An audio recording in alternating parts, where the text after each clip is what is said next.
I have been for public financing of campaigns. I managed, in fact, the McCain-Feingold bill on the floor of the Senate when I chaired the Senate Rules Committee.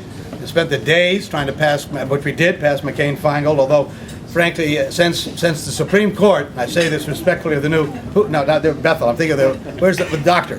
The former Democratic leader of Sharon, by the way, right here. When Buckley versus Vallejo, the Buckleys of Sharon, won the Supreme Court case that said that money was speech, in effect, in that decision in the early 1970s. And so our ability to do what we ought to be doing. In fact, Fritz Hollings of South Carolina, and I've supported, he was in the Senate, so I'm going to go back, I think, and do this.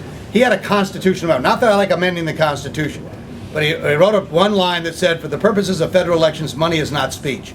And it really isn't. It's an outrageous decision in many ways, because it's made it impossible to really write rules that would allow some containment of the cost of these campaigns.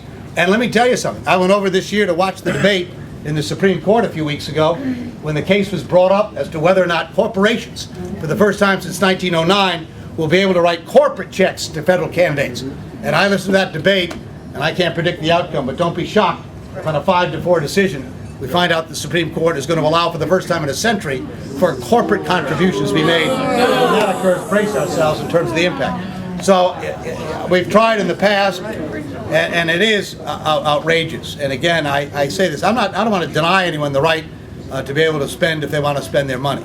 But it shouldn't be the criteria by which you decide who's going to represent our interests in these matters here. And too often it makes the determining factor. It's how we choose candidates too often.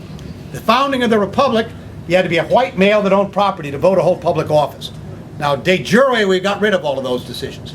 But de facto, we're right back at it again. Because if the only people who could seek public office were the ones who are hogtied by special interests or have their own financial wealth, we're in trouble as a country. And I'll do whatever I can to improve the campaign finance laws. Thanks for raising it.